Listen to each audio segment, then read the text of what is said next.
Consistency అంటే జీవితంలో ఒక లక్ష్యం పెట్టుకొని ఒక మార్గంని మెచ్చుకొని అటువైపు చిన్న చిన్న అడుగులు ముందుకి వేయడం.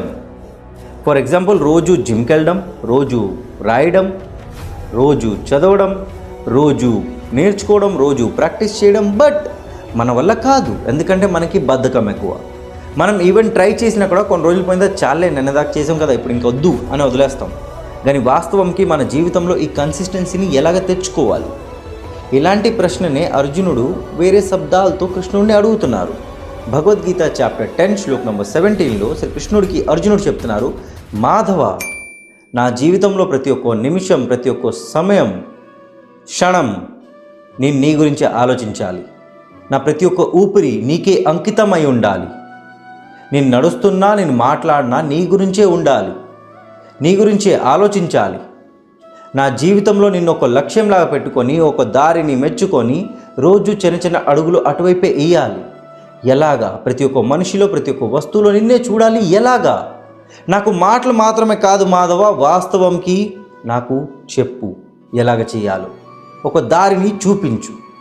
అసలు ఈ శ్లోకంలో మనమేం అర్థం చేసుకోవాలంటే, మనం ఎప్పుడైతే ప్రతి వస్తువులో, ప్రతి మనిషిలో దేవుణ్ణి చూడడం మొదలెడతాము, మనం మెచ్చుకున్న మనకి నచ్చిన దేవుణ్ణి చూడడం మొదలెడతామో అప్పుడు మనస్ఫూర్తిగా ఆ పనిని చేస్తాం, శ్రద్ధతో చేస్తాం, ధర్మం వైపు ఉండి చేస్తాం, మన కర్మమని చేస్తాం, దాని నుంచి ఫలితంని ఆశించం.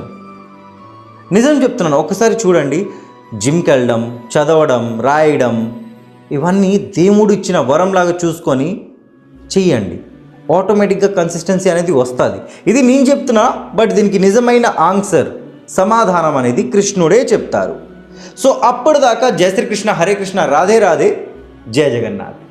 కథం విద్యామహం యోగిన్స్ త్వాం సదా పరిచింతయన్ కేషు కేషు చ భావేషు చింత్యోసి భగవన్మయా. అలాగే మీలో ఎవరైతే ఆన్లైన్ క్లాసెస్కి అప్లై చేయాలనుకుంటున్నారో దాని లింక్ బయోలో ఉంది. అలాగే ఒక చిన్న గివ్ అవేలో మీరు పార్టిసిపేట్ చేయొచ్చు. గెలిచిన వాళ్ళకి మొబైల్ అండ్ భగవద్గీత అలాగే క్లాసెస్ ఫ్రీ.